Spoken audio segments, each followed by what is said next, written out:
Bonjour à tous, bonjour à toutes, bonjour à tous ceux qui nous suivent à distance. Merci à tous ceux qui ont pu se déplacer ici sous le beau soleil d'Orléans.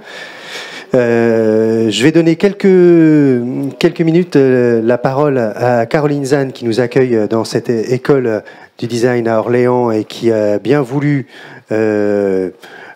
travailler avec nous depuis plusieurs mois, plusieurs années sur ces questions du numérique.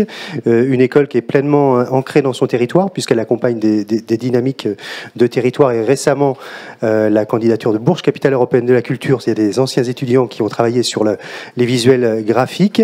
Et puis donc merci de nous prêter ces merveilleux locaux pour lancer ces HTD 2022. Je vous donne la parole. Merci Caroline. Eh bien, je voudrais à tous vous souhaiter la bienvenue dans l'École supérieure d'art et de design d'Orléans. On est vraiment content d'accueillir le premier atelier créativité numérique de la tournée des Human Tech Days en réel, tous ensemble, puisque moi je suis arrivée au CRNUM il y a peu de temps et en pleine période de visio. Donc pour moi c'est aussi le premier jour où je rencontre, à part Benjamin et 2-3 autres acteurs, voilà, un peu plus proches, tout le monde en vrai. Ça fait du bien en fait de se retrouver comme ça dans un événement dans notre école sans les masques.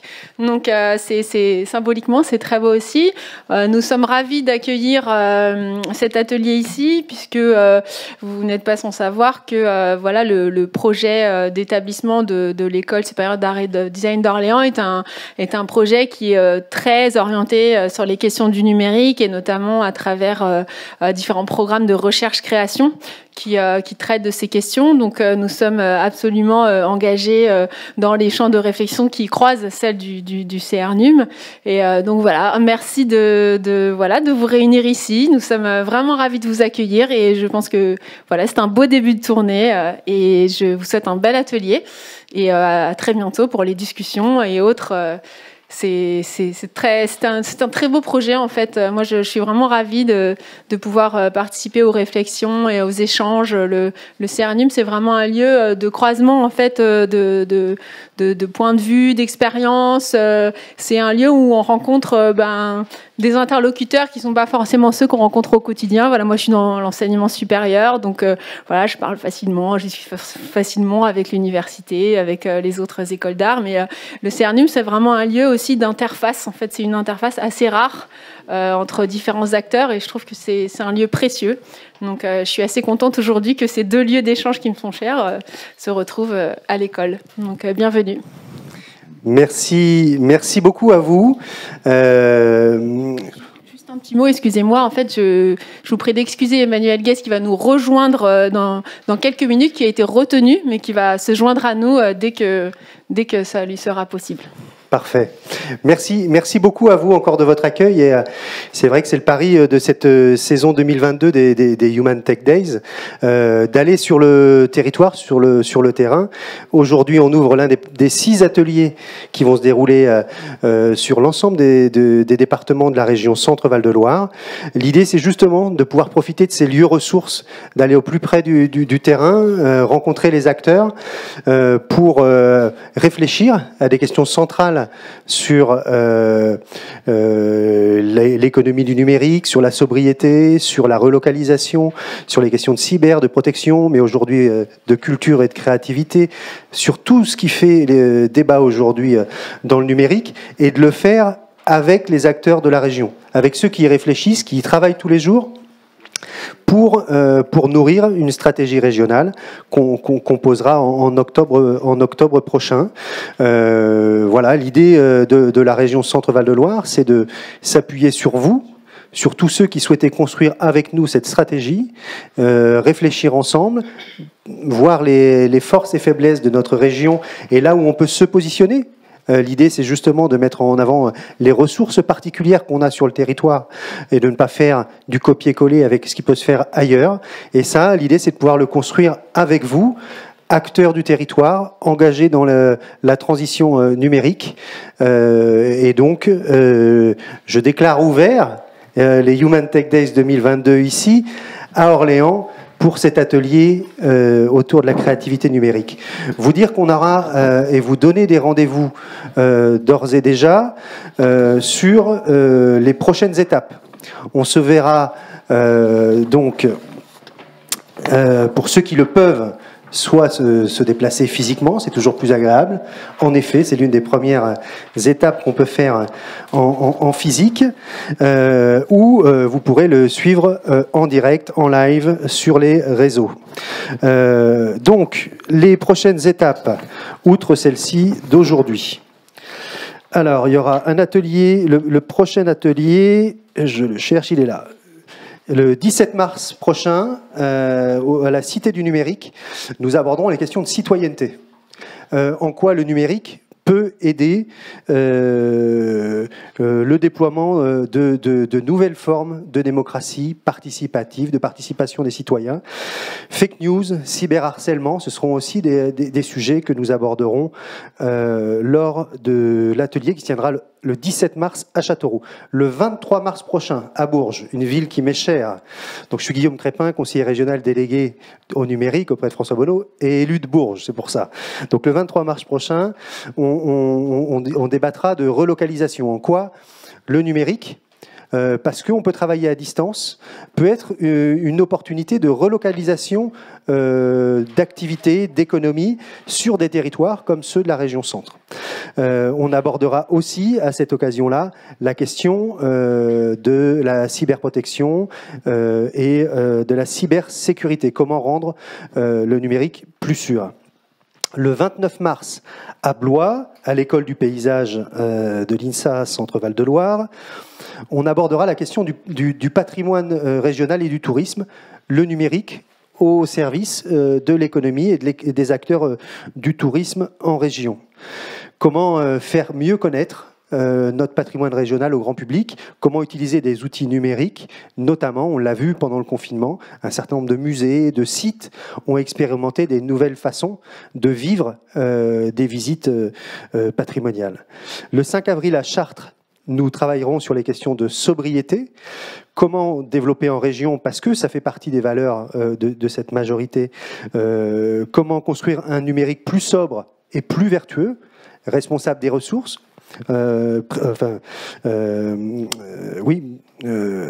responsable et on commence à se préoccuper des ressources. Et puis la question de l'économie circulaire et des déchets informatiques. On abordera ces sujets-là à Chartres le 5 avril prochain. Et enfin, on conclura cette tournée HTD 2022 à Tours, au MAM, sur les questions d'inclusion. Comment faire en sorte de ne laisser personne sur le bord du chemin, comment on travaille sur cette question de l'inclusion, comment est-ce qu'on lutte contre l'électronisme, comment on rend le numérique accessible à tous. Voilà le programme de ces ateliers HTD 2022. Merci de participer à ce premier atelier autour de la créativité numérique. Et je vais passer tout de suite la parole, en le remerciant, de même que Fabien Vidal, que je remercie, à Benjamin Cadon, qui va animer cet atelier. Merci Benjamin. Attendez, j'avais oublié quelque chose, très important. Très important, vous avez raison, on oublie tout le temps quelque chose. Et donc, vous dire que la labellisation des événements HTD est ouverte. Vous le savez, l'idée est de pouvoir faire vivre, au-delà de ces ateliers de réflexion, d'échange, la question du numérique partout sur la région centre. On souhaite labelliser une centaine d'événements partout en région centre, des événements qui vont se tenir de maintenant jusqu'à juin, pour faire vivre le numérique. Donc si vous avez des opportunités, si vous avez des conférences sur le numérique que vous organisez dans vos territoires, si vous avez des innovations, la créativité, si vous avez des étudiants qui sont mobilisés sur ces questions-là, un rendez-vous sur le site humantechdays.fr. Il y a un lien pour labelliser vos événements, déposez-les. On peut vous accompagner, relayer leur existence, et y compris les accompagner financièrement, jusqu'à 3 000 €, donc ça fait jamais de mal. L'idée est de vraiment créer une dynamique en ce début d'année sur ces événements. Donc rendez-vous sur le site Human Tech Days. Benjamin, je vous laisse la parole. Oui, merci Guillaume. Et puis pour continuer le teaser à propos des Human Tech Days, eh bien nous aurons une semaine sur la créativité numérique fin juin, du 20 au 25, située à Orléans, dont on dévoilera le programme progressivement prochainement, avec des échos aussi à Tours et à Bourges, un petit peu en amont du mois de juin. Donc voilà, plein d'occasions en fait de rencontrer en fait ce qui se passe en région centre à propos de ce numérique insaisissable pour lequel je vais très rapidement proposer une petite introduction pour cet après-midi. Qui s'articulera en deux temps, un premier temps en fait de témoignage et puis un deuxième temps plutôt de co-construction pour essayer de formuler un certain nombre de préconisations. Donc pour voilà, introduire cette table ronde, si on peut l'appeler ainsi, autour de la créativité numérique, de la création numérique. Peut-être dire que ce numérique, alors c'est un peu des poncifs que je vais enchaîner, mais vous m'excuserez. Il s'agit de situer un petit peu le débat. Ce numérique aujourd'hui constitue pour les artistes, pour les créatrices, pour les bricoleuses, les artisans, les joueurs, à la fois une formidable boîte à outils qui peut être mobilisée facilement, plus ou moins facilement, on verra comment, un catalyseur de créativité et d'échange, mais aussi de nouveaux champs culturels à explorer, à cultiver, à questionner, à détourner en tant que tel, puisque le numérique s'immisce dans toutes les strates de notre quotidien et ça devient un sujet à part entière dont s'emparent également les créateurs, les artistes. Il implique aussi des évolutions assez conséquentes en fait pour les gens qui fabriquent de la culture au quotidien, les acteurs culturels comme on peut les appeler également. Ça en contrepoint ou face à une sphère marchande du divertissement numérique qui est tout à fait prompte à capter notre attention. Alors, dans ce contexte, comment essayer de susciter de la curiosité, apprendre par le faire, trouver de l'aide, montrer ses réalisations, réussir à intégrer des logiques de réseau, fabriquer du vivre ensemble dans ce tout numérique. Voilà, on va mettre un gros point d'interrogation auquel on essaiera d'apporter des bribes de réponse au cours de cet après-midi. En se questionnant aussi pour savoir sur en quoi les évolutions des pratiques artistiques, culturelles, ludiques peuvent être de nature aussi à gommer les barrières entre créateurs et consommateurs, sachant et apprenant discipline et format artistique, discipline artistique. On constate effectivement qu'il y a des transformations profondes de nos quotidiens qui sont liées à ce numérique, avec des implications complexes et parfois dystopiques. Confère des séries comme Black Mirror, par exemple, pour les amateurs. Et donc, il peut sembler tout à fait à propos de considérer le rôle que peut embrasser le Conseil régional dans ce vaste champ de la créativité numérique pour idéalement accompagner ces transformations, les anticiper, voire les orienter. Pour essayer de situer un petit peu nos échanges cet après-midi, je vais vous proposer dans un premier temps de transmettre la parole à Céline Berthoumieux, qui est directrice de Zinc et co-directrice de Chronique à Marseille, présidente également du réseau national ACNUM, le réseau national des arts hybrides et des cultures numériques, pour nous dire un petit peu comment se passent les choses, à la fois en PACA et puis avec un regard peut-être aussi sur l'échelle nationale. Pour évoquer aussi peut-être voilà, des nouvelles tendances ou en tout cas des orientations. Et puis après, on aura le plaisir d'admirer une mosaïque absolument flamboyante de pratiques, d'initiatives, de lieux, de projets issus de la région Centre-Val de Loire. Je pense en premier lieu à la Labomédia que j'incarne. C'est pas bien de commencer par soi, mais allons-y. La Fun également, basée à Tours, l'entrepôt à Bourges. On pourra aussi bénéficier d'un panorama du jeu qui provoque des choses. Et, ainsi que voilà, une explication, une présentation d'un cluster de divertissement digital qui sera donc à découvrir sans tarder. Voilà, une fois ceci dit, je vais proposer à Céline de peut-être me rejoindre. Alors, on n'a pas du tout orchestré le côté technique et je me retourne vers nos amis de Europe Animation pour savoir s'il est imaginable de présenter un petit site web ou deux sur cet écran-là, dont je vais tenter de vous donner les URL. Une fois que j'aurai passé la balle à Céline. Oui. Merci beaucoup Céline d'avoir accepté cette invitation. Mais merci à vous de m'avoir invité, merci à vous d'être là cet après-midi, merci Benjamin. Oui, en effet, peut-être ce que je peux commencer par situer à partir d'où je parle, parce que en effet. Benjamin, en me présentant, a évoqué la structure dont je suis directrice, l'événement dont je suis co-directrice et le réseau national dont je suis présidente. Ça fait beaucoup de casquettes et beaucoup de titres, mais peut-être que le point de départ peut être celui de l'histoire de la structure, en effet, que je dirige et qui s'appelle Zinc, qui est à la Friche Label de Mai et qui est une association qui a plus d'une vingtaine d'années et qui est née des politiques du ministère de la Culture qui s'appelait les espaces culture multimédia.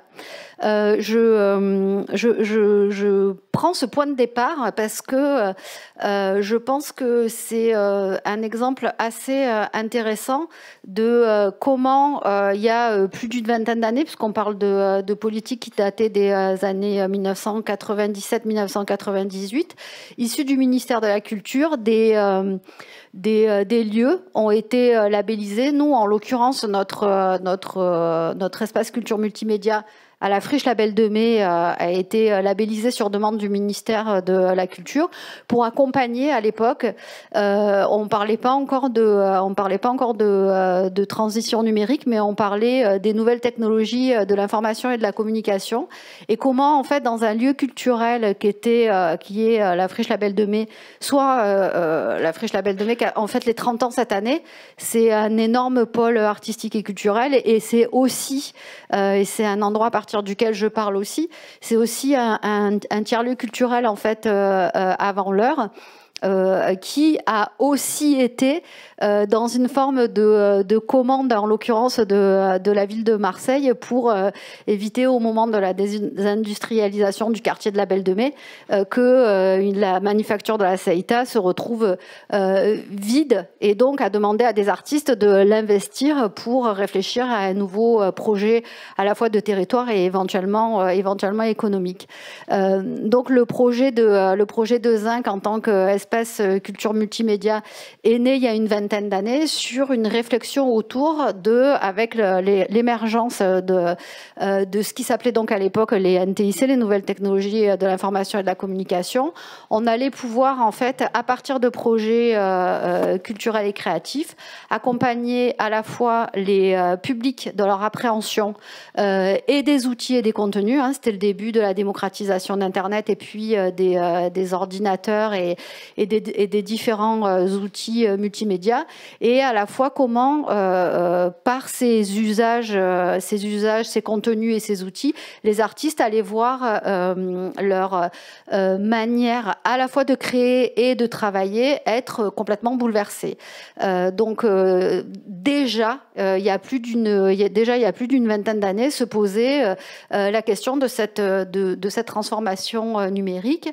Et puis, un des troisièmes piliers qui était à l'origine de la création de Zinc, entre accompagner les artistes dans leur production, leur programmation, leur démarche artistique autour de l'utilisation du multimédia et du numérique, les publics dans une approche créative de leur utilisation aussi des outils et des contenus. Il y avait la question aussi de comment, à partir d'un lieu comme la Friche Label de Mai et d'un projet comme Zinc, on faisait aussi écosystème sur le territoire et comment en fait on s'organisait, on arrivait à s'organiser pour pouvoir développer des projets qui allaient être à la fois des projets culturels, mais aussi des projets sociaux et pourquoi pas des projets économiques, des projets en lien avec l'éducation nationale. Bref, comment en fait le multimédia ou les nouvelles technologies de l'information et de la communication, déjà il y a 20 ans, en fait, permettait une approche horizontale et écosystémique sur les territoires. Et bien en fait aujourd'hui en 2022 on fait toujours pareil. Alors évidemment la place et le rôle de ce qui est devenu après le multimédia, les nouvelles technologies de l'information et de la communication, qui est devenu le numérique, les nouvelles technologies et maintenant on parle de digital, a pris une place dans nos vies qui qui est complètement incontournable. L'usage qu'en font les artistes aujourd'hui a dépassé la question stricto sensu de l'utilisation des outils, mais vient poser aussi pour les artistes la question de l'hybridité, de l'interdisciplinarité, de la transdisciplinarité, voire même de l'intersectorialité en fait en réalité. Et nos lieux et nos projets autour des arts et des cultures numériques jouent le rôle bien souvent, et c'est le cas de à la fois Zinc et donc la Biennale Chronique et l'événement vitrine que nous produisons avec un autre acteur sur le territoire qui s'appelle Seconde Nature, vient aussi jouer le rôle d'accélérateur, de connecteur et d'animateur sur le territoire des différentes parties prenantes et des différents secteurs connexes à la question des arts et des cultures numériques. Donc le projet de Zinc, comme je vous le disais, est né à peu près au milieu des années 90 dans le cadre de ces politiques autour des espaces de culture multimédia, mais très vite en fait s'est posé la question, et on se l'est tous posé à l'échelle nationale, de la question du financement de la création dans le champ du numérique, parce que en France les politiques culturelles sont organisées, on va dire par silo ou en tout cas par discipline, et très vite en fait les artistes qui se sont emparés du numérique et des nouvelles technologies ont complètement dépassé le cadre des disciplines, et nous en tant qu'acteurs de ce qu'on appelait des arts et des cultures numériques, déjà on était sur des questions artistiques et aussi sur des questions culturelles, mais comme je vous le disais, pas que. On a été confrontés au sujet qu'il était très compliqué de faire financer des projets dans le champ des arts numériques. Donc ici, l'école d'art est dirigée par Emmanuel Guez, donc je ne vais pas vraiment donner une définition des arts numériques, quoi qu'il n'est pas là, donc peut-être que je pourrais me permettre, mais j'ose à peine me permettre une définition des arts numériques qui est quand même un champ ou une discipline qui ici elle a beaucoup de mal à se définir, voire le souhaite pas forcément, existe quand même depuis les années 60, et c'est grosso modo en fait les artistes qui utilisent le numérique, le digital et les nouvelles technologies, et qui par ailleurs dans leur œuvre et dans leur démarche questionnent le monde en régime numérique, ont une approche et un regard critique sur le monde et la société dans laquelle on vit. C'est une petite définition que j'ai un peu rapide. Je ne sais pas si tu es d'accord, Benjamin, avec cette définition rapide. Tout à fait, c'est relativement insaisissable, quoi qu'il en soit. C'est quoi qu'il en soit un peu insaisissable, et puis peut-être que c'est pas plus mal, mais en tout cas le sujet qui se pose, et le sujet qui s'est toujours posé autour de la question, que ce soit des arts numériques ou de la créativité numérique, c'est en effet comment se arrive à se financer finalement ces créations, comment on accompagne les artistes dans leur démarche artistique ou dans leur création, et de la même manière en fait que Zinc avait ou s'est créé dans le cadre de ces politiques publiques du ministère de la culture, mais c'est après c'est développé en permanence dans un dialogue avec les institutions et les collectivités. On a autour de la Biennale Chronique créé aussi une forme d'écosystème avec la région PACA, qui nous a accompagnés dans la création d'une plateforme de production. Donc en fait, c'est un peu la spécificité de l'écosystème PACA, c'est que la question du financement ou de l'accompagnement à la création dans le champ des arts numériques ou de la créativité numérique est aussi financé par la région PACA, puis maintenant la ville de Marseille, puis la ville d'Aix et le département des Bouches-du-Rhône, et y compris la DRAC, abondent en fait à ce fonds de production que nous gérons, nous, à partir de notre structure, et qui va financer en fait des créations qui ensuite seront présentées dans le cadre de cette biennale chronique des imaginaires numériques qui a lieu à partir de novembre. Donc on est à la fois dans un accompagnement et dans un partenariat avec la région et l'ensemble des institutions et des collectivités, et en même temps on est avec un fonds de production et une action à partir de cette biennale ou de cet événement vitrine qui est parti vraiment en fait du terrain et d'une organisation des acteurs sur le territoire PACA des arts et des cultures numériques qui se sont organisés de façon à pouvoir porter à la fois un événement et à la fois une manière de le financer. Donc je ne sais pas combien de temps je suis là parce que alors c'est moi qui ai le rôle de gardien du temps malheureusement. Peut-être je vais te proposer de continuer un petit peu sur l'étage national, oui, en indiquant le fait que alors il est possible de poser des questions à distance également en envoyant un SMS.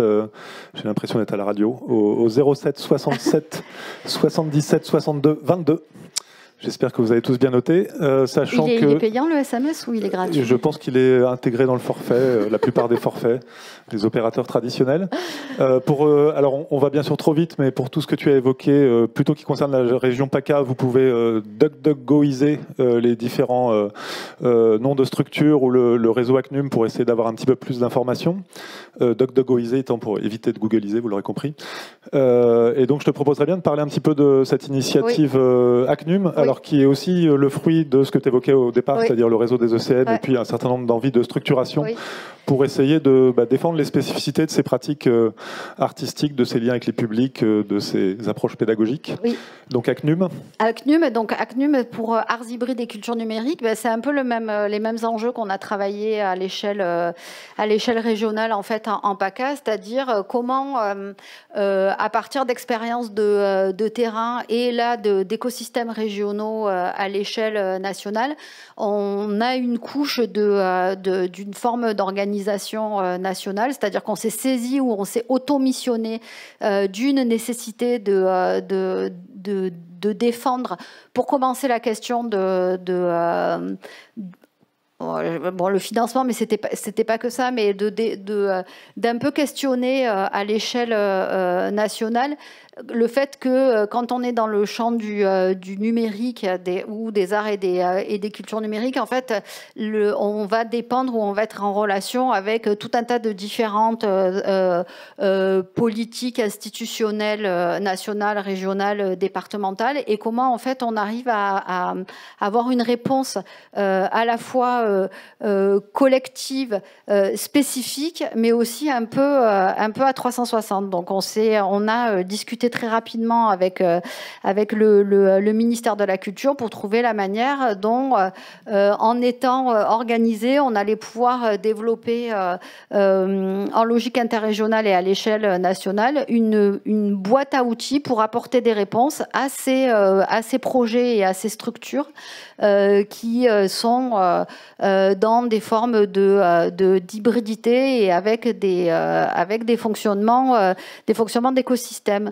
Donc aujourd'hui, on est à peu près on est plus de 80 structures. Il y a aussi des artistes du champ des arts numériques qui sont adhérents à l'association. Dans notre boîte à outils, on a notamment créé un guide des financements de la création numérique en partenariat avec la Direction générale de la création artistique, parce que finalement, sur la question des aides aussi pour les artistes qui était un sujet, c'est toujours très compliqué pour les artistes de savoir en fait à quelle porte taper.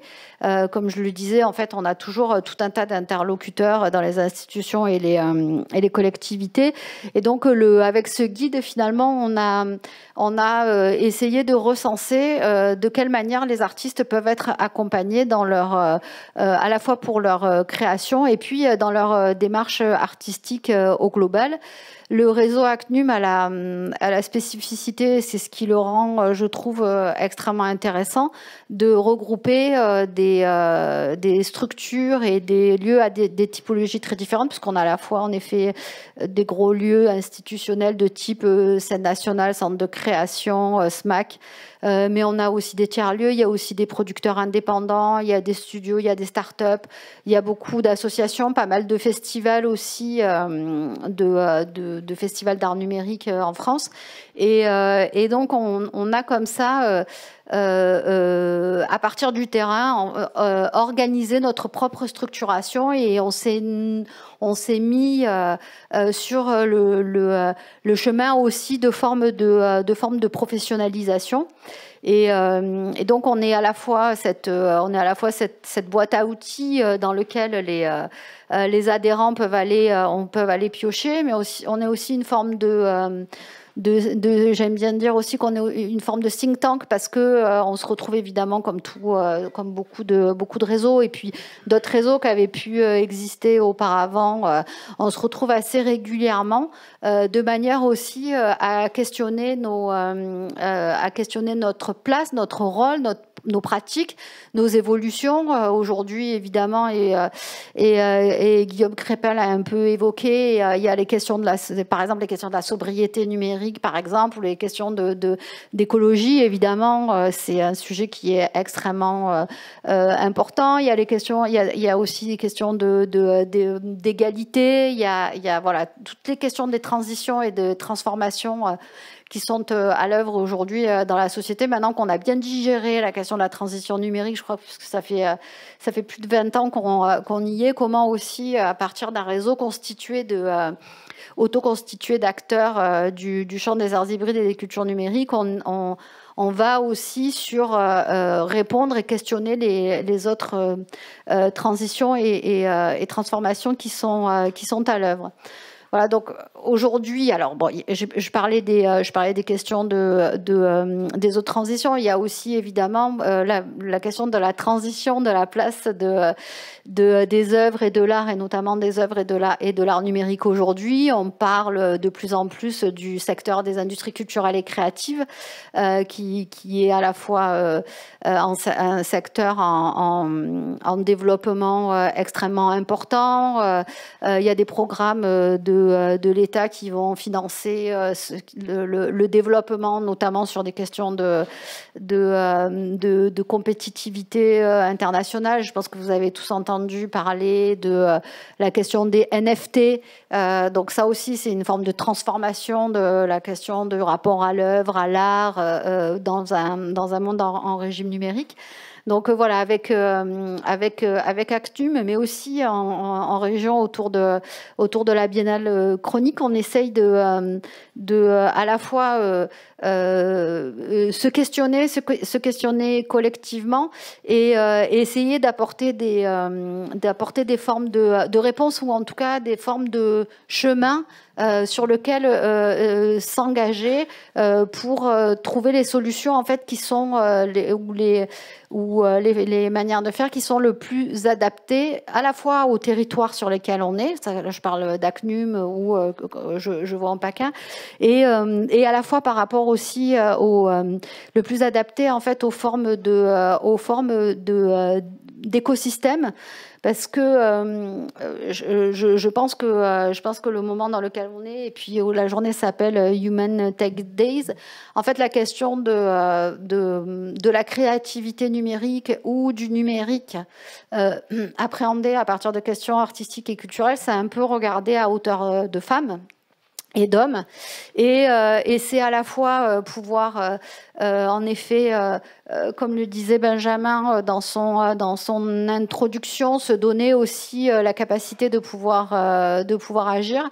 C'est aussi être outillé sur une approche et une pensée critique, hein, parce que je ne vais pas sortir mon petit Stigler illustré autour du pharmacon, c'est à la fois le poison et le remède, mais c'est un peu ça quand même avec le numérique, c'est que, et dans les thématiques aussi, vous parlez de la question des fake news, c'est que c'est à la fois une opportunité, comme intitulé cette journée, mais c'est aussi en effet un risque. Et je pense que le travail que font les artistes, ou toutes les réflexions qui sont portées à partir des lieux des cultures numériques ou de la médiation numérique, c'est beaucoup aussi, c'est du faire, mais aussi de la pensée. C'est aussi de la pensée, et c'est aussi amener une pensée à la fois positive, critique, mais aussi une pensée qui n'est pas naïve et qui va avancer au fur et à mesure de ce monde qui est en permanence bouleversé et où toutes les cartes sont un peu redistribuées en permanence avec les nouvelles évolutions. Je parlais des NFT par exemple. Bon, ben voilà, ça redistribue les cartes d'une certaine manière. Formidable. J'ai fait plus que 20 minutes. Un petit peu, je sais pas enchaîne, faire mais on a déjà quelques petits éléments, parce que comme le disait Guillaume, effectivement, il ne s'agit pas de faire un copier-coller PACA vers Région Centre, mais plutôt à nous aussi d'inventer un peu l'histoire à dessiner ici sur ce territoire. Mais tu nous as donné déjà des pistes, en tout cas, sur la question du silo, comment essayer de gommer un peu les barrières entre les disciplines, les guichets, etc. Oui, travailler en logique d'écosystème. Ouais, la logique et l'importance des réseaux, l'exemple de la plateforme de production que tu évoquais. Donc ça nous fait des petites, déjà des prises en fait pour essayer d'imaginer la suite et le futur ici en région centre. Et donc je vous rappelle le numéro de téléphone. Vous êtes prêts? 07 67 77 62 22 SMS. Je n'ai pas de questions pour l'instant, mais je les attends avec impatience. Je te propose d'enchaîner avec des témoignages régionaux. En te remerciant très chaleureusement, Céline. Donc on n'a pas eu, ce qui est vraiment très bien, c'est qu'on n'a pas eu d'images virtuelles sur des écrans, mais par contre j'ai amené plein de docs, et donc plein comme ça, plein de petits fly, de petits catalogues, etc. pour découvrir ce qui est fait en PACA plus particulièrement et qui exemplifie exactement ce que j'ai dit. Ouais. Et puis tu restes avec nous jusqu'à la fin de cet après-midi d'atelier, donc il est toujours possible de discuter avec toi, de te poser des questions. Oui, je confirme. Merci. Eh ben, je vais appeler Sandra et Monet, qui va incarner l'entrepôt à Bourges, et puis Catherine Lenoble pour la Fun, qui est basée à Tours, la fabrique des usages numériques, pour aborder en fait... dans un premier temps, aborder des témoignages régionaux, puisque après 3 courtes interventions, dont une de ma part, on passera la parole en fait à Vincent Vidal et Fabien Marty. Mathis, je vais y arriver. Pour évoquer aussi le jeu vidéo, puisqu'effectivement, il y a... j'ai fait un croisement pour évoquer aussi peut-être plus particulièrement la question du jeu vidéo et des divertissements numériques qui sont aussi concurrents avec ces approches culturelles artistiques, puisque se fait une définition des cultures numériques tout à fait large et englobante. Donc je vous propose en guise de transition de vous parler un petit peu, et là je ne sais pas si on a des petites diapositives normalement avec des images qui commencent par un urinoir, si tout va bien. Ça, c'est un appel aux gens d'Europe Animation. Je pensais qu'on aurait un petit truc pour passer les diapos, mais je vais faire ça au lance-pierre. Si on peut juste passer à la précédente. Pour vous parler un instant en fait de témoignages régionaux, donc savoir ce qui se passe sur notre territoire déjà en matière de création numérique, de créativité, etc. Je vais très rapidement vous parler de la Labo Média. Je ne sais pas pourquoi je me suis mis en premier finalement, c'est très impoli. C'était écrit comme ça dans le pad, alors voilà, je suis l'ordre, et puis comme ça vous permet de vous installer.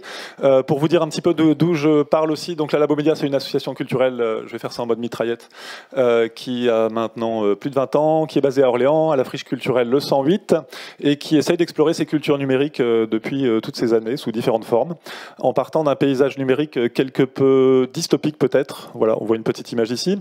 Et puis si on passe à la diapositive suivante, c'est effectivement explorer aussi à travers les pratiques pratiques artistiques et des transformations de forme avec ce bel urinoir de Marcel Duchamp. Si on enchaîne, on va passer très vite, hein, je vais faire ça.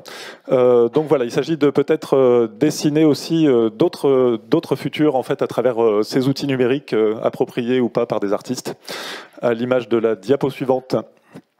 Qui constitue la petite boîte à outils. Ça, c'est un patch Pure Data tout à fait imbuvable. C'est un logiciel libre qui permet de faire de la lutherie numérique et qui est très accessible, même si ça peut donner des formes un peu spaghetti. La diapo suivante montre un patch un peu mieux fini. Dans le registre des outils, on va passer très vite, diapo à diapo. J'essaye de faire en sorte que la personne derrière la console suive le rythme. Ça, c'est Processing, un autre logiciel libre qui est très employé, particulièrement dans l'école d'à côté. Tout comme la petite carte Arduino qui suit, qui est aussi du matériel. Ah, ça, c'est une malicieuse passage sur Ibnis, qui est un logiciel de live coding absolument formidable que je vous invite à découvrir. Arduino, c'est du matériel qui permet de faire le lien entre des ordinateurs et le monde réel avec des capteurs, des actionneurs, là aussi très utilisé dans le domaine de la création, de l'installation, etc. La suite, c'est les Raspberry Pi, les petites framboises pour là aussi permettre de garnir la boîte à outils des artistes de tous ces possibles. Et ensuite, je ne sais plus ce que j'avais mis, voilà des lieux ressources aussi dont on va parler, tels que l'atelier du coin, qui correspond à l'item Fab Lab, plus ou moins. Ensuite, on passe à des activités de la Labomédia qui consistent à avoir des actions pédagogiques pour sensibiliser au numérique. Là, c'est un dispositif qui est une course de cris dédiée aux enfants. On fait un peu de lobotomisation événementielle aussi à la Labomédia parfois. Ou des œuvres majeures comme ce pianiste robot qui joue Wikipédia en train de se modifier pour révéler la dynamique contributive, pour mettre en commun en fait, tout un pan de la connaissance humaine sous licence libre sur Wikipédia. La diapo suivante est un fabuleux jeu aussi pour faire un petit peu le lien avec la deuxième partie de cette table ronde qui s'appelle Flappy Papi, qui consiste à miner des crypto-monnaies pour payer sa retraite. Ensuite, des petits clins d'œil à l'accueil d'extraterrestres, puisque l'activité de la Labomédia consiste aussi à accueillir des artistes. Et là, en l'occurrence, il s'agit d'Adelin Schweitzer. C'est un petit clin d'œil à Céline, puisque Adelin est basé à Marseille. Quelqu'un qui a beaucoup travaillé sur les réalités altérées et augmentées. Virtuel. La diapo suivante est aussi des projets Art Science qui seront présentés au MOB, c'est la deuxième page de pub à partir du 8 mars. Ensuite, des projets artistiques, puisque ces frontières sont floues et aussi on œuvre plutôt du côté bio-art. Et ça fera la transition avec ce que pourra évoquer aussi Sandra. Et puis pour finir, voilà, des ressources, puisque ce sera peut-être un des éléments aussi à discuter de cet après-midi. Historiquement, on animait le portail AAR des arts visuels en région centre. Demain, nous allons animer d'autres ressources, un wiki aussi, qui est la diapositive suivante. Plein de ressources sur ces questions de création numérique. Un centre de ressources agriculture-numérique qu'on va essayer de développer à partir de cette année, qui est la diapo suivante. Et j'en aurai bientôt fini. Sur aussi ces cultures numériques et les outils propres à la création. Et puis enfin presque des outils pour le quotidien des associations, ça c'est Futuréthique, arrêtez Google, venez chez nous. Encore, voilà. Et puis pour finir, voilà, des fois on a aussi un regard malicieux face à ces questions technologiques avec une approche un peu plus néoludite, où il peut s'agir de faire péter les plombs pour arrêter ces ordinateurs. J'ai fini mon marathon, est-ce que vous êtes prête ? Sandra, alors si on suit l'ordre du pad scrupuleusement, ce serait Sandra. Non, Sandra ? Catherine ? Catherine. Hop.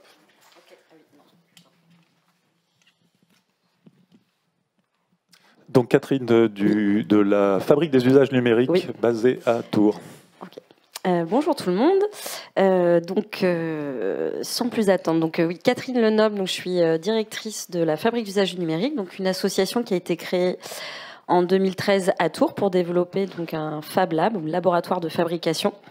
Et peut-être pour vous dire comment nous on se réapproprie aussi un petit peu comment se définir par rapport à ce terme. Donc on est un atelier partagé de fabrication numérique et artisanale. Donc en gros on anime un lieu et une communauté de plus de 200 adhérents. Et parmi ces adhérents, donc nous avons des artistes, artisans, designers, développeurs, entrepreneurs, créateurs, ingénieurs, chercheurs, un petit peu tous ces profils hybrides.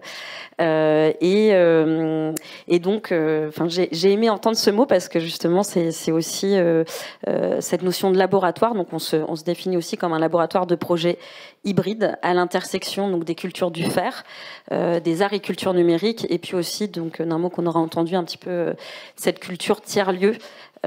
qui pour moi signifie surtout d'être en prise avec le territoire, avec les habitants et aussi avec les ressources du territoire. Donc on est une structure ressources d'accompagnement, de développement et de portage de projets, et donc de promotion et diffusion de ces cultures créatives transdisciplinaires. Et donc, je voulais juste parler de 2 projets, 2 exemples. Je vais essayer de faire rapide parce que j'ai l'impression qu'on a bien débordé.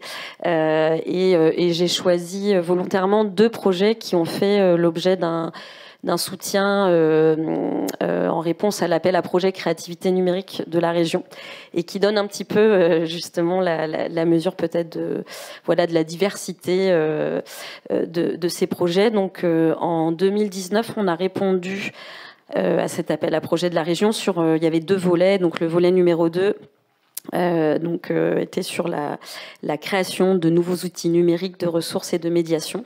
Et donc nous, c'est la Fun avec Core Studio, qui est un binôme de designers matière installés à Tours, donc qui sont des adhérents qui font partie de la communauté. Et le projet était de développer une plateforme de ressources ouverte autour du design matière. Donc cette plateforme s'appelle Precious Kitchen. Et finalement, par le design matière, on entend la création. Il s'agit un petit peu d'interroger les nouvelles matérialités, la création de nouveaux matériaux, et en l'occurrence de matériaux biosourcés à partir de chutes et déchets du territoire, et donc en l'occurrence la région centre. Donc la plateforme articule. Donc je sais pas, oui, du coup j'ai pas forcément préparé de visuel. Donc la plateforme, c'est Precious.kitchen. Elle s'articule autour d'une cartographie, donc qui va cartographier des entreprises de la région qui peuvent mettre à disposition des chutes et déchets.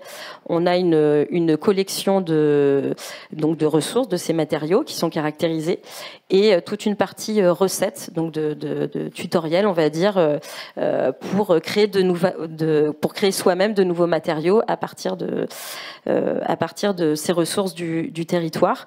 Là, le lien, c'est à la fois donc le design matière, une plateforme open source, et derrière, peut-être pour refaire le lien aussi avec la dimension Fab Lab, c'est ce qui nous intéresse nous aussi, c'est d'avoir une réflexion, notamment dans le champ de l'impression 3D, d'aller vers aussi de dépasser, on va dire, le plastique, et d'avoir une réflexion aussi sur de nouveaux matériaux que l'on peut faire soi-même à partir des déchets du territoire, et de pouvoir imprimer aussi à l'aide d'imprimantes 3D, d'imprimantes à pâte, ou maintenant il y a même aussi à partir de bras articulés, qui sont parfois des machines que l'on peut trouver en école d'art, et donc d'avoir une réflexion aussi en termes de design, de création. Donc pour nous, ça a été important d'avoir ce coup de pouce avec l'appel à créativité numérique, tout en soulignant quand même qu'il s'agissait d'une aide à l'investissement. Donc c'est-à-dire que tout le travail de conception, de création n'est pas rémunéré dans cet appel à projet, et donc ça c'est pour dire que je rejoindrai l'atelier tout à l'heure, comment accompagner la création et la créativité numérique, parce que certes cette aide à l'investissement est intéressante, mais il y a tout le travail des artistes et des structures qui accompagnent ces artistes qui est, je dirais, qui n'est pas peut-être reconnu ou valorisé. Mais en tout cas, ce coup de pouce nous a permis à toutes les trois, donc Core Studio et moi par le biais de la Fun, d'accéder ensuite à une bourse du ministère de la Culture, donc la bourse Agora, qui est une bourse de recherche en design, et qui nous permet justement aujourd'hui d'avoir un peu plus de moyens pour financer des recherches, de nouvelles recherches en matériaux, ainsi qu'un travail d'édition hybride, print et création numérique autour de ces recherches. Donc ça, c'était le premier exemple. Et puis très brièvement, là en début 2022, on a accueilli en résidence au Fab Lab à Tours un artiste musicien, Pierre Lambla, qui est basé dans le 41, dans le Loir-et-Cher, et qui lui est lauréat de cette bourse, de l'appel à projet créativité numérique, sur un projet intitulé Modulis Vari, qui est un projet d'instrumentarium, donc un orchestre d'instruments, mais avec la particularité justement de faire appel à ces nouveaux artisanats numériques et donc d'utiliser un peu on va dire ce qui fait le parc machine d'un Fab Lab, impression 3D, fraiseuse, CNC, pour fabriquer de nouveaux instruments. Donc à la fois lui va s'en servir pour des concerts, des actions pédagogiques, de la médiation. Donc c'est vraiment l'occasion de développer à la fois la pratique musicale, tout en et à la fois un vecteur aussi pour accéder, pour découvrir ces nouveaux outils. Donc là, il se trouve que particulièrement, un Fab Lab est un lieu idéal pour accueillir un artiste avec un projet comme celui-là. Donc Pierre est passé chez nous en résidence en début d'année, 2 semaines. On va l'accueillir à nouveau en avril sur un temps d'atelier pendant les vacances scolaires auprès du jeune public, et puis un temps de diffusion qui a été reporté dans le cadre du festival Allotropique porté par le Temps Machine, qui est la scène de musique actuelle à Tours. Donc c'est pour vous montrer un petit peu cette notion d'hybridité, d'hybridation, et qui amène un petit peu aussi un circuit de partenaires complémentaires pour pousser ce type de projet. Voilà, je ne fais pas plus loin. Merci, super. On n'est presque pas trop en train de manger le buffer temporel dont on dispose. Donc on va continuer avec 3 témoignages, et donc celui de Sandra Monet, que je vais inviter à synthétiser tout ce qui se passe à la Friche L'Entrepôt en 6 minutes, moins une seconde. Donc bonjour, je m'occupe au sein de la Friche L'Entrepôt à Bourges, qui est issue de la fusion de Emetrop et Bandimage, 2 associations historiques œuvrant plutôt dans le champ du spectacle vivant et de l'art contemporain pour Emetrop, et des multimédias, cinéma et également art contemporain du côté de Bandimage.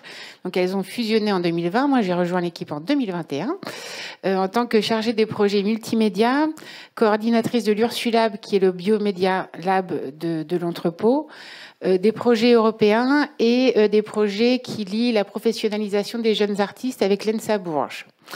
Donc à l'Entrepôt, j'avais préparé des images mais qui ne sont jamais arrivées apparemment. Donc vous ne verrez pas, il faudra venir à l'Entrepôt. Mais pour vous situer, c'est une friche culturelle. Donc nous avons des locaux, notamment donc l'Ursulab qui est dédié aux biomédias, le Haïdouk qui nous sert à faire des projections cinéma, des ateliers et des ateliers multimédia, des ateliers de construction aussi de type régie, un lieu lié aux arts du spectacle plutôt autour du corps, donc l'Holocène, un lieu dédié à la diffusion plutôt spectacle vivant type musique, le Nadir. Et tout ça fait un bon cocktail pour des projets multimédia, pour accueillir des artistes, en sachant que nous avons aussi un double virtuel de l'Entrepôt qui est né au moment du confinement l'été dernier. Nous accueillons les premiers artistes en résidence au sein de cet espace. Et enfin, pour finir mon introduction, des projets que nous menons hors les murs en partenariat, notamment en partenariat au niveau local, départemental et régional. Donc pour parler de 3 projets, j'ai choisi 3 projets, un dans le futur, un projet un peu rêvé qui est l'accueil du collectif indonésien ONF, qui serait, donc ça s'appelle House of Natural Fibers. C'est un collectif à géométrie variable d'une 30aine de personnes, makers impliqués politiquement pour l'émancipation et avec une grande volonté de transmission. Ils sont venus nous voir en septembre, donc on s'est un peu promené, on a pas mal dialogué de projets. Et là, l'idée, c'est qu'ils viennent en résidence itinérante de 6 semaines, 2 semaines au sein du parcours Allons voir en Pays Fort, 2 semaines au château de Bouge-le-Château et 2 semaines dans un tiers-lieu à Rosières qui est aussi qui collabore avec nous, pour faire une semaine d'ateliers collectifs au sein de l'Entrepôt et une restitution au sein des rencontres Monde Multiples qui auront lieu en novembre 2022. Donc voilà le genre de projet rêvé où on coche, où c'est vraiment l'ébullition et où on interroge tout l'Entrepôt. Voilà, mais là on est en recherche encore de notamment de financement pour pouvoir les accueillir correctement. Nous avons un projet en cours de production, donc il s'agit de 2 résidences dans l'entrepôt virtuel.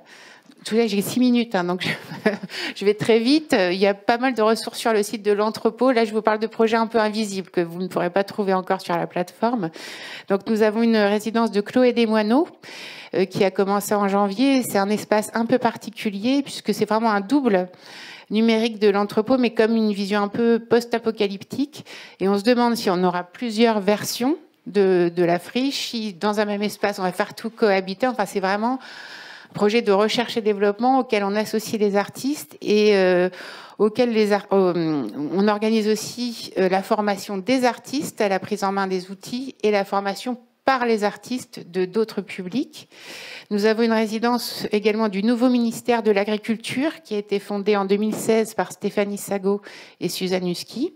Donc 2 artistes qui ont décidé d'avoir un programme politique, notamment pour réfléchir aux conditions de l'actuel ministère de l'Agriculture. Et autour de ces résidences, donc celle de Onf rêvée au mois d'octobre ou celle en cours de Stéphanie, Suzanne et Chloé, il y a l'idée d'organiser un certain nombre d'ateliers vers les publics, donc de formation soit des artistes, soit de formation par les artistes. Donc c'est un peu le fil rouge de nos activités, en tout cas pour le multimédia, des résidences, des projets collectifs qui donnent lieu à des productions de ressources, à des ateliers et in fine à des diffusions. Du coup, j'en arrive à mon 3e projet, à savoir l'exposition Jeux de Monde qui a eu lieu au cours des rencontres Monde Multiples 2021 en version bêta, normalement aujourd'hui sur le site de l'entrepôt ou demain au plus tard. Il y a un film de 20 minutes un film documentaire qui documente cette exposition qui a eu lieu en réalité virtuelle. Et nous sommes en train de réfléchir, nous sommes en phase de pré-production en recherchant des financements, donc c'est un mot qu'on vient d'entendre déjà plusieurs fois, pour pouvoir monter cette exposition de façon optimisée et durant 2 mois au cours de l'été 2022 au Château d'Eau, Château d'Art à Bourges. Voilà. 6 minutes, c'est magnifique, avec une transition idéale pour parler du secteur palpitant des jeux vidéo. Et je vais passer l'animation et la parole en fait à Fabien Vidal et Vincent Marty cette fois-ci. Je ne me suis pas trompé, ouf. En vous invitant à essayer de rester dans ces 6 minutes, même si on a glissé un petit peu, mais pas trop. On est bon ? On va faire. Merci beaucoup. Donc je vais faire exactement comme Benjamin, c'est-à-dire que effectivement je dois donner la parole à Vincent, mais d'abord c'est moi qui la prends. Merci. Voilà, c'est pas très sympa. Mais du coup ça me permet de me libérer et après de te donner la répartie de manière plus sereine. Donc effectivement là on va parler d'un sujet complémentaire, parfois même imbriqué avec la création artistique, pas toujours mais parfois, qui est la notion de jeu, jeu vidéo. Alors là, une question qui était posée, ça, le jeu vidéo peut-il être un objet éducatif et de médiation? Je pense qu'on va quand même surtout poser la question de la création du jeu, de la créativité du jeu dans la région. Je ne sais pas s'il y a un petit film que j'avais fait, c'est pour vous parler d'un événement. Non, enfin, je vais vous parler de plusieurs choses. Déjà, moi-même, j'organise des événements liés à la créativité dans le jeu. Ça fait 6 ans que je fais des game jams, des week-ends de création de jeux vidéo, jeux de société. C'est assez différent de ce dont on parle là, parce qu'on est sur des événements amateurs. C'est réunir 70 personnes pour créer du jeu ensemble. On a fait une, on voulait la faire en présentiel, mais on a participé à la Global Game Jam, qui est un événement mondial, 300 villes dans le monde qui créent du jeu en même temps. C'était le 28, 29, 30 janvier. Finalement, on a dû le faire en distanciel à cause du Covid. Mais du coup, là, comme la situation est meilleure, on va en organiser une à Tours le 2 avril. Mais il y a une dynamique qui est plus intéressante, enfin qui est plus large dans la région. Ce soir, donc c'est un petit appel, je reste à Orléans. Il y a un écosystème qui se structure, qui s'appelle Orléans Games Network, qui veulent organiser des game jams dans cette ville. Et donc, à 18h30, on se retrouve à Monsieur Le Zinc pour discuter de cet événement à Orléans. Mais il n'y a pas que ça. À Bourges, il y a Chloé Desmoineaux, dont on parlait, qui sollicite l'entrepôt pour organiser un événement, une game jam. Il y a la médiathèque de Bourges aussi, qui a envie de faire un événement de ce type. Donc ça, c'est quelque chose que... je vois M. Crépin qui hoche, donc effectivement, on va faire un truc intéressant. On est en train de les aider. Et la CCI de Blois veut organiser un événement de ce type aussi dans leur ville, avec leur campus. C'est des événements qui sont importants parce que c'est des événements où on peut mélanger des artistes, des professionnels, des amateurs, des formations, des écoles. Moi, j'ai cherché des écoles d'art, des écoles de développement et ainsi de suite. Ça crée du lien sur un territoire, ça fait monter un territoire en compétences et ça permet de commencer et finir des projets et les montrer à un public le dimanche soir. C'est pas suffisant pour faire une politique de développement parce que c'est un événement amateur et on touche 70 personnes à chaque fois. Mais c'est une brique qui permet d'amplifier d'autres dynamiques qui auraient été soutenues ou qui trouvent un financement par ailleurs, un marché économique. En organisant cet événement, ça m'a fait identifier des acteurs sur un territoire. Et je me suis rendu compte qu'il y avait une dynamique, au moins dans ma ville à l'origine, à Tours, mais aussi dans la région et peut-être même en France entière, liée au jeu. Un secteur du serious game qui a émergé, des artistes qui utilisent le jeu comme support d'expression, Sandra en a très bien parlé, les écoles d'art aussi, enfin bon, c'est assez proche qui s'approprient ce sujet, et des psys qui utilisent le jeu dans des médiations auprès de leurs patients. Et donc ça m'a donné envie de recenser ces actions et de voir ces initiatives, de voir s'il y avait quelque chose à faire en commun. Des projets à sortir. Et c'est quelque chose que j'ai appelé le panorama du jeu qui provoque des choses, qui a été cofinancé par la région, qui a fini hier officiellement. Donc je ne sais pas s'il y a une vidéo, s'il n'y a pas la vidéo, tant pis. Où on a fait... Si ? Ok.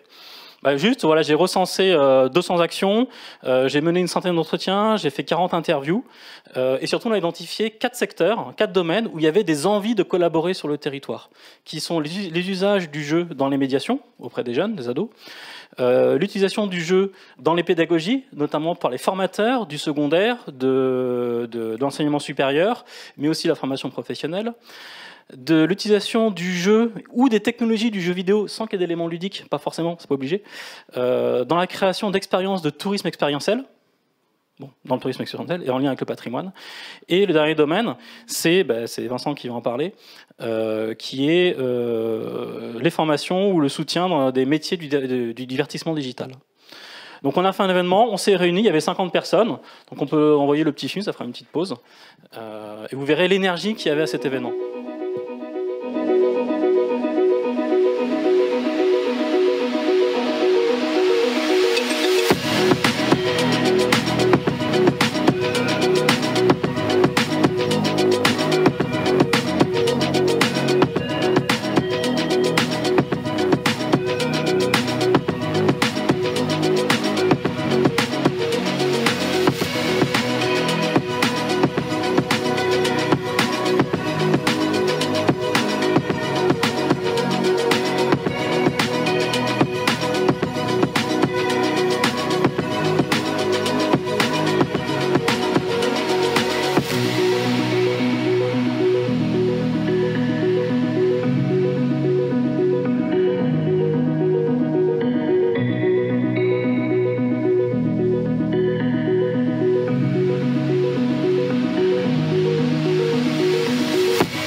Voilà, donc c'est-à-dire qu'il y a un site qui s'appelle lejeuquiprovoquedeschoses.com où vous pouvez voir toutes ces interviews, il y en a 40, il y a plusieurs personnes dans cette salle là qui ont été interviewées, dont un de nos hôtes, Xavier Girard. Et surtout de cet événement sont sortis 4 idées de projets, dont certains projets avec des porteurs. Et donc il y a quelque chose qui était lié, qui n'a pas eu sa thématique, qui est le jeu comme médium d'expression ou le jeu artistique. Donc effectivement, Sandra avec l'entrepôt ont un projet de laboratoire art et numérique, un laboratoire régional art numérique, et un autre projet qui est incarné par Vincent Marty, qui est lié au cluster Pixel Player, qui était de créer un lieu qui rassemble les acteurs présents et futurs, enfin, actuels et futurs du divertissement digital.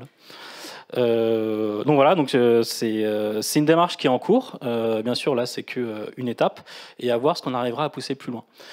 ben, je propose de te donner la parole, Vincent.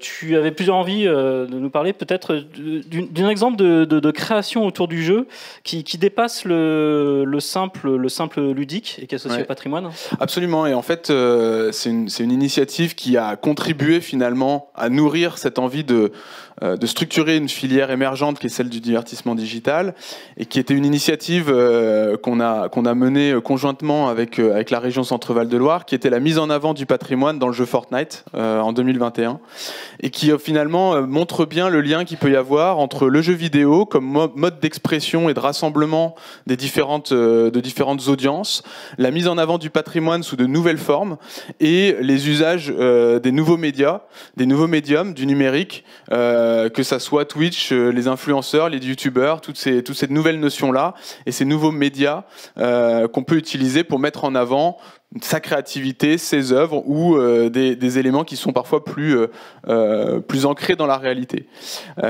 Et c'est un peu cette dynamique que Pixel Player essaye de mettre en avant. Pixel Player, c'est donc un projet de rassemblement. C'est une association qui a pour mission d'identifier et de rassembler l'ensemble des acteurs du territoire qui agissent autour des questions de divertissement digital. On a élargi donc le scope qui était à l'origine plutôt le jeu vidéo à ce qu'on appelait défini le divertissement digital, qui englobe l'e-sport, mais aussi les nouvelles formes de création numérique qui touchent finalement les mêmes technologies et les mêmes compétences que le jeu vidéo. Et c'est d'ailleurs des échanges qu'on a avec l'entrepôt, qui parfois certains artistes dans leur démarche de création artistique cherchent des compétences de game design ou de développement technologique utilisant les outils du jeu vidéo. Et puis cette démarche, elle s'est axée non seulement autour des acteurs économiques, et ils sont forts dans la région, que ça soit des entreprises historiques de l'e-sport comme la DreamHack ou l'ESL, qui existent depuis plusieurs dizaines d'années sur le territoire et qui portent même au niveau national l'étendard de l'action e-sport, des entreprises du monde du divertissement, je pense à WSC, à Solari, qui sont des influenceurs aujourd'hui, qui sont basés à Tours, et puis tous les acteurs du développement de jeux vidéo. Il y a beaucoup d'acteurs, finalement, petits et gros, qui existent dans la région. Il y en a ici à Orléans avec Guild Studio, qui est un superbe projet. Il y en a à Tours avec Creart Studio, par exemple, qui vient de lancer leur campagne de Kickstarter autour d'un projet très amusant et très fédérateur qui s'appelle Runner Party.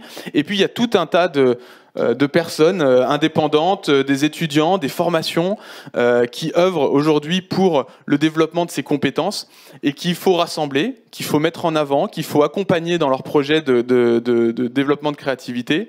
Et puis, la dernière mission qu'on s'est fixée avec Pixel Player, c'est de développer l'attractivité du territoire, donc de favoriser l'accueil de nouvelles entreprises, de nouvelles initiatives sur le territoire, en leur mettant à disposition un écosystème bienveillant, un écosystème de compétences, un écosystème financier, un écosystème de ressources, qui feront en sorte que demain, on sera encore plus identifié comme un poumon, comme on peut l'être sur la partie, on va dire, digitale et technologique au sens large, de l'être tout particulièrement dans le divertissement digital. Et c'est pour ça que Pixel Player est né l'année dernière, alors que de nombreuses actions avaient été menées depuis maintenant plusieurs années, voire dizaines d'années. Mais il manquait finalement cette volonté et cette identification fédératrice. Et c'est aujourd'hui notre rôle. Avec Pixel Player, on est ravis de pouvoir le faire au niveau régional et de porter la région ensuite au niveau national, voire international, sur ces valeurs-là. J'ai essayé de faire court pour tenir le calendrier, tenir